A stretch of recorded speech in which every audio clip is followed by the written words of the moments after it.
3D Rising is here at Calvert Hall College, just north of Baltimore, Maryland, and we're speaking to Dave Huntley, an assistant coach here at Calvert Hall, who is also a Hall of Fame midfielder in the United States and Canada, and has a number of other roles in the industry. So I help out here at Calvert Hall as an assistant coach and work with a great group of guys here. And then this summer I'm coaching the Atlanta Blaze with John Tucker and Spencer Ford, so that's been a fun start to that. And then my long-term gig is I'm the director of Canada's field lacrosse national team. So that's our under-19 team that plays this summer in Coquitlam, BC, and our men's team that plays in 2018 in Manchester, England. And every once in a while I find time to spend time with my wife and work. Someone who's been fortunate to be involved deeply in lacrosse in both Ontario and Baltimore, what do you consider the most important actions a player needs to take at a young age to develop his or her skill? It's a good question. I think it carries not just for young kids, but as kids get to high school and then ultimately they play in college, and then if they're fortunate enough either get to play or both professionally, and whether it's in the indoor and or the outdoor leagues, or maybe get a chance to play for their country. The thing I think guys need to be is they need to be great teammates. They want to be a kind of player who makes the people around them better, and that can mean a lot of different ways, whether it's from a skill perspective, a work ethic perspective, maybe it's a toughness piece, maybe it's just being a good guy in the locker room. But I think first and foremost, I think kids need to learn how to be great teammates, and they can get that through lacrosse, a lot of different ways in lacrosse, but also throughout other sports like hockey, basketball, football, soccer. Just number one attribute we look for at all the levels that I'm involved with is guys that are great teammates. How would you describe your philosophy as a coach to player development? Well, again, starting with to be a good teammate, and if we wanted to kind of backtrack that in a skill development way, I might say, I think it sounds overused, but passing and catching. A lot of people, being Canadian, they think, oh, Canadians are great finishers. I would tell you a little secret, if you will, from a Canadian perspective, is I think the reason a guy like Zach Greer, for example, I think a great example, I think Zach is a guy, like a lot of Canadians, he's a great catcher of the ball. And you can't finish unless you can catch. It just makes sense, right? You think of a great American player like Kevin LaVille, who had an unbelievable pro career and finished up things playing for the U.S. team back in 2014 in Denver. Of all the great things Kevin could do, he was a great catcher of the ball. So I think from a skill development perspective, catching, and then the next phase is passing. So many times we see balls that are difficult for people to catch. They're either too high, they're down the ground, tough to finish. So I think we could all probably spend more time with our players and players individually just passing and catching. I think those are key areas to development, and those two things will help you make other people around you better. Late developer is kind of hard. I mean, I think everybody points to the Michael Jordan example of, he got cut from his 8th grade basketball team. That tends to be an outlier, but I think if you look at certain guys, and we'll just go back to Kevin LaVille. Kevin was a midfielder when he first got started, I believe, at UMass, and I think he took a knee injury or maybe an ankle injury, and the guy goes from being a midfielder to one of the great finishers in lacrosse. You think of other guys, that kind of just keep kind of grinding at it. I'll use Joe Walters as an example. Joe obviously was a highly decorated and fantastic field lacrosse player, great career at the University of Maryland. But he started playing box lacrosse, and that was a tough go for him, but he kept at it and kept at it. And you think of Joe today as, at least in my mind, probably the premier player if you measure both leagues in terms of productivity, championships won, probably over the last 5 years. So there's a guy there who just kept at it. A guy like Kevin Buchanan, who was fortunate enough to coach here at Calvert Hall. Kevin Buchanan got cut from our fresh soft team, which probably says a lot about our ability to predict players. And then also throw Jeff Reynolds in, who had a chance to coach the Bayhawks last year, but I'd also coached Jeff. They were classmates of my sons here at Calvert Hall. Both those guys played fresh soft lacrosse here at Calvert Hall. And you think about guys who go on, they're both playing professionally today at a very high level, all-star level players. Both guys, Kevin obviously on the world team, but Jeff was right in the player pool for world teams in both indoor and outdoor games. And I think in kind of the early recruiting crazy world today, guys that get cut from, or only play fresh soft, if you will, maybe they don't get on the radar screen, and what a shame that would have been to not have those guys playing this great sport. What are the biggest adjustments young lacrosse players will need to be ready to make when they get to the NCAA level? And how do they prepare for those? And I guess if you could maybe start by just talking about tackling specifically. Sure. Let me backtrack just from a high school perspective, because I had a chance to coach high school.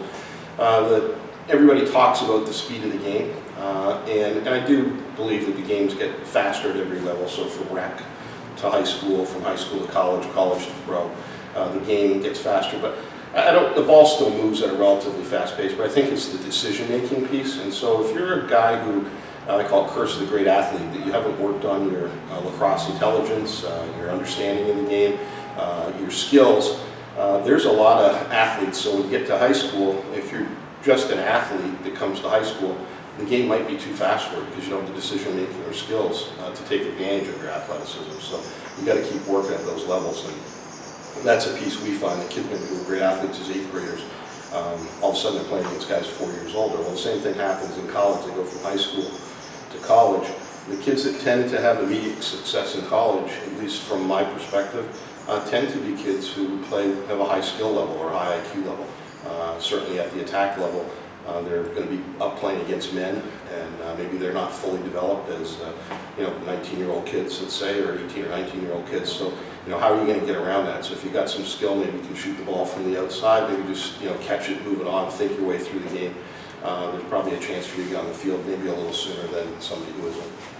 I think from a defensive perspective, I think being a good team defender, so when we talk to college coaches and see that, and you look at how, I'll just call it the modern defenses are played, I think the emphasis on, rather than a stopper kind of guy, and we certainly see that at the pro level, we're probably more interested in team defenders. That it's not so much that you don't want to have that guy that's a stopper, but you have to be a great team defender these days with switches and picks and things like that. So again, kids that are well coached, come from good programs, with understanding of team concepts, I think they hit the ground running, and so they can pick up the terms and nuances of a team defense and probably gets them on the field a little better.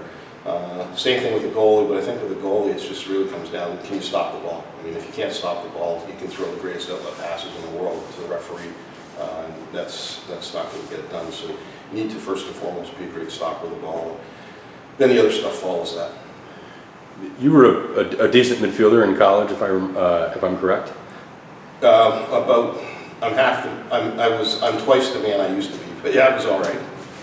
Is there anything you've seen in the evolution of midfielders, and maybe something that kids need to be prepared to, make that leap? Is it in terms of just pure athleticism or skill in the midfield position? Yeah, I know. I was a big guy, probably 6 feet, about 190 pounds when I was in college, and that would be just an average sized midfielder today. I think I ran pretty well, but again, probably would be on the slow side of things today. So the athleticism is certainly a different part of the game in the almost 40 years. So it's a different game. I think the game is way harder today. The athletes are better, the players are better, the coaching is better. So I'm not one of these guys who wants to pretend that I walked to school every day in a blizzard and what life was really tough when I grew up. I think it's just in general much tougher to be a college athlete today, and certainly as a midfielder. Thing I've noticed is I had an opportunity to coach, at least in my opinion, there are 3 guys in the history of this sport, I believe, that could pass and shoot equally well with both hands. I had a chance to coach 2 of them, Josh Sims and Jeff Sonke, with the Bayhawks, and we competed against A.J. Hogan, who was a Hopkins guy. I'd be remiss not to say that. And all 3 of those guys could pass and shoot equally well with both hands. Only 3 guys I've ever seen at any level and at any position who could do equally well with both hands. So I think if you could be one of those guys, we're talking about Hall of Fame caliber players, multiple championship kind of players in those guys. So if you happen to be that guy, not to mention they could all run like deers and defend equally as well if they ever needed to. So those were really, really unique players, but the ability to pass and shoot. A lot of guys can shoot well with both hands. Very few guys can pass well with both hands, and that's a unique trait that those 3 guys have. For training, you have what's called lacrosse-specific training, which is the stick in your hands, and whether it's shooting on goalies, throwing balls against the wall, ideally training with somebody else to get that pass and catch aspect that I talked about. I don't think I think wall ball is a great thing, but the wall doesn't miss any passes, and unless you get the crack of the grip, it rarely throws bad ones back to you, but it's a different motion. There's no substitute for going out with one of your buddies or a couple of your buddies and throwing the ball around. I think you get a lot more out of that than you do throwing the ball against the wall, but it's not a bad substitute if you don't have any friends, I guess, to do that, or your friends are doing other stuff to do that, so it's not the worst thing to do. So you have that aspect of it. I think the physical training aspect of it is good from being an athlete, but I think the benefits of I'll just call it cross training, and whether that's playing a sport like tennis or golf or individual sports are not necessarily bad things for you to participate in. Probably gives your body a little bit of a break. And then playing a team sport, if you're fortunate enough to be able to play hockey or basketball, soccer, I think ideally those fit pretty well. Football is a little different animal in terms of it's not as dynamic a sport. But certainly if you have a chance to play football with some terrific athletes, anytime you get a chance to compete with high-level athletes, and for lack of a better word, let's call it scholarship players. So if you can compete with hockey players, ultimately maybe you're going to cash a check in the NHL, or football players who are going to play college or basketball, same with soccer. It's that compete level and how to be a good teammate. I think you get so much out of that. The time you would spend away from lacrosse to help you with that compete level is more than worthwhile. If you don't have a plan, so failure to plan is planning to fail. So you do have to have a plan. And if lacrosse is your primary sport, then you want to figure a way that, and if you've made that decision at whatever point you make that in your life, you need to have a plan that says, okay, here's where I am today, here's where I want to be ultimately, and then what are the intermediate steps to get there.